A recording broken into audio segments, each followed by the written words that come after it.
स्वागत है Republic India live पर। आपको बता दें, जिला एमसीबी अंतर्गत चिरमिरी बरतुंगा में सती मंदिर के वर्षों से स्थापित है में एसीसीएल तेजी से कोयला निकालने का कार्य कर रही है।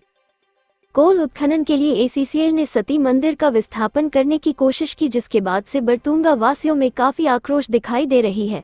स्थानीय निवासियों ने आरोप लगाया कि एसीसीएल ने चोरी से रात के अंधेरे में मूर्तियों को तोड़ने और जगह से हटाने का कार्य किया है, जो पूरी तरह से गलत है। बरतुंगा वासियों ने एसीसीएल के क्रियाकलापों का विरोध करते हुए चिरमिरी पुलिस के पास गुहार लगाई, जिसके बाद एसीसीएल के अधिकारियों के खिलाफ मामला कायम किया गया, जिसके बाद एसडीएम और तहसीलदार की उपस्थिति में बरतुंगा और भंडारदेही वासियों के साथ बैठक की गई, जहां ग्रामवासी आक्रोशित नजर आए, जिसके बाद एक महिला आक्रोश में अधिकारियों के सामने अपना गुस्सा जताया।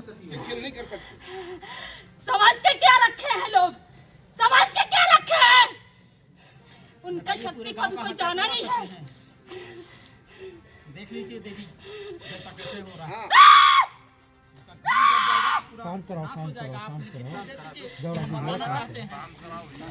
सुप्रीम कोर्ट का जो ना का पालन करना चाहते हैं, जिसे देखकर ग्राम वासियों ने कहा कि माता नाराज हो गई है, इसे जल्द ही पूजा अर्चना करके मनाना होगा। सर्व आदि समाज का अध्यक्ष क्या कहते हैं, आइए जानते हैं। जय जोहार साथियों, मैं डॉक्टर अमृत मरावी, सर्ववादी समाज जिला अध्यक्ष सरगुजा, और मैं अभी उपस्थित हूँ बरतुंगा ग्राम भंडारदेही में।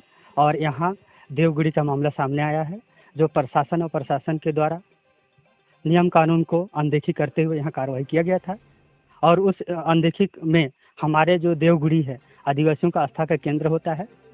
जब गांव बसता है तो हमारे आदिवासी परंपरा के अनुरूप उसके आदेशानुसार हम लोग इस गांव में रहते हैं, बसते हैं, और हम हर पंडुम में, हर तीर्थ त्योहार में हम उसके आदेशानुसार कार्य करते हैं। उसके अनुमति के बगैर हम गांव में कोई भी काम नहीं करते हैं। आज उस मंदिर की उस भावनाओं, जन भावनाओं को इन्होंने ठेस पहुंचाया इस सेल के द्वारा, और इसमें हमारे एसीसीएल को संरक्षण देने वाले सरकारी तंत्र के भी अमला सम्मिलित थे, वो भी इसके दोषी हैं। उनसे बीच में हम लोग अभी वार्ता कर रहे हैं कि हमारा जो अपमान हुआ है, ससम्मान उसको स्थापित किया जाए, और उसके अनुमति के अनुसार हम कार्यवाही आगे करने की बात कर रहे हैं। और बात रही विस्थापित की, जो हाईकोर्ट का एक आदेश का जो बोल रहे हैं, उसमें कहा गया कि जन भावनाओं को ध्यान में रखते हुए किया जाएगा। तो जन भावना में और अधिनियम में तो ये बात कहीं नहीं लिखा गया है कि मस्जिद, मंदिर, सामुदायिक संसाधन, सामाजिक रीति रिवाज को विस्थापित किया जाए। यदि ऐसी बात होती है तो असंवैधानिक है। यदि संविधान का सम्मान करते हैं तो विस्थापित नहीं होगा। ऐसा मैं संविधान का सम्मान करते हुए बात को रखता हूँ कि जितने भी पढ़े लिखे हमारे एजुकेटेड पावर में रखने वाले जो हमारे संरक्षण है, भारत के संविधान के 19(6) में कहा गया है कि अनुसूचित जनजातियों के संरक्षण की बात आएगी तो उसमें कोई भी नियम कानून शिथिल हो जाएगा। और ये भी बात कही गई कि अनुसूचित क्षेत्र में अपवाद उपअंतर के तहत ही कार्रवाई करना है। यदि उसका उल्लंघन करते हैं तो यहाँ का प्रशासन दोषी माना जाएगा, वह कानून लागू नहीं होगा। जबकि 13(3)(2) बोलता है धरना, प्रदर्शन और रैली से कोई भी कानून को यदि विरोध कर दिया जाता है शून्य माना जाता है। हम शासन प्रशासन से हमारा जो अपमान हुआ है, हमारा जो अवहेलना हुआ है, उस दंड के भागी हैं। वो दंड देने के लिए तैयार हैं।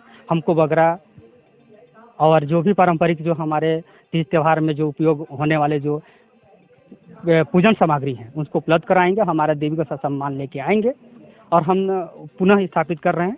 और यह संवैधानिक रूप से विस्थापित नहीं होगा, क्योंकि वन संरक्षण अधिनियम 1980 में भी कहा गया है, एनजीटी में भी कहा गया है, पेशा रूल में भी कहा गया है, भूमि अधिग्रहण 2013 की धारा 41 पैरा 7 में भी कहा गया है कि ऐसा जगह के भी मतलब भू अर्जन होता ही नहीं है। तो यदि अर्जन करना है तो उसके नियम में तो आता ही नहीं है ना, तो अर्जन नहीं होगा, विस्थापित नहीं होगा। यदि हम भारत के संविधान का सम्मान करते हुए हमको जो अपने संविधान में जो गारंटी दिया गया, कल्चर सेल्फ गार्ड है, अपना ऑनरशिप है, लैंड ऑनरशिप है, और हम लोगों का जो स्वशासन है, उस व्यवस्था में पावर है कि यदि शासन प्रशासन हमारा साथ नहीं देता है तो हम स्वयं सक्षम हैं। और इस अनुसूचित क्षेत्र के नियम का उल्लंघन होता है, 10 राज्यों के लोगों को हम अवगत कराएंगे और उस जगह को छोड़ेंगे नहीं। हम बना लें, हम स्पष्ट शब्दों में कहते हैं, हम अपनी संस्कृति, अपनी भाषा, अपनी रीति परंपरा का सम्मान करते हैं। और शासन भी यदि हमारा मान सम्मान और स्वाभिमान को ध्यान देते हैं तो जगह विस्थापित नहीं होगा। हम चाहते हैं कि प्रशासन इस बात का ख्याल रखें, हमारे संस्कृति, परंपरा, रीति रिवाज का संरक्षण करें, भोली भाषा का।